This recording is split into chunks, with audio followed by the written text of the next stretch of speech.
আরজি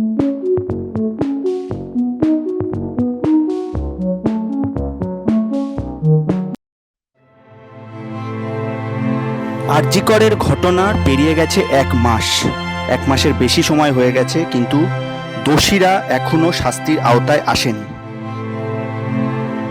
যেখানে সারা বাংলা, সারা ভারত উত্তাল নির্যাতিতার বিচারের দাবিতে, সেখানে কংগ্রেসের ছাত্র পরিষদের নেতৃত্বে কলেজ স্ট্রিটে একটি অবস্থান বিক্ষোভের আয়োজন করা হয়।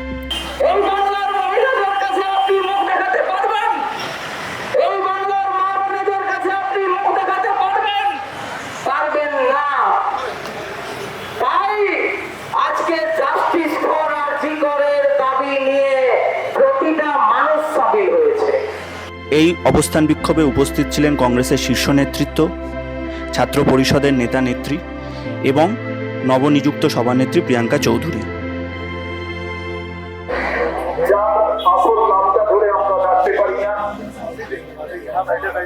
সারা বাংলার বুকে কেউ তার নাম দিয়েছেন দুর্গা, কেউ তার নাম দিয়েছেন তিলোত্তমা, কেউ নাম দিয়েছেন অবহেলা।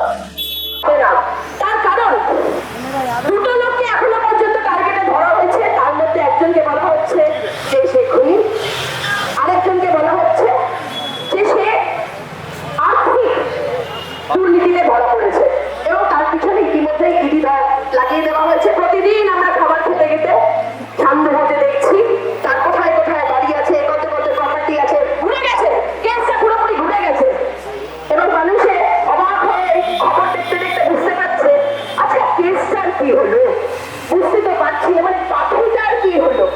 এই অবস্থান বিক্ষোভের মঞ্চ থেকে আন্দোলন চালিয়ে যাওয়ার কথা বলেন কংগ্রেস নেতৃত্ব এবং আরও বৃহত্তর আন্দোলনের কথা বলেন ছাত্র পরিষদ নেতৃত্ব।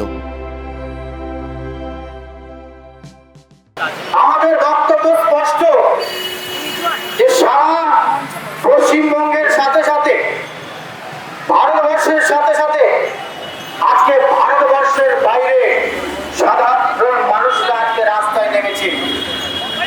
সাধারণ মানুষরা রাস্তায় নেমেছে, বিচার চায়, তিলোত্তমার বিচার চায়।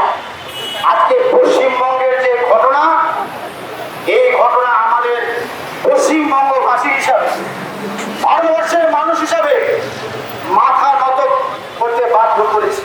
নির্যাতিতার বিচারের দাবি আমাদের সবার এবং আমাদের চোখ থাকবে রাজ্য এবং কেন্দ্র প্রশাসনের দিকে এই বিচারের দাবি কতদিনে মেটে।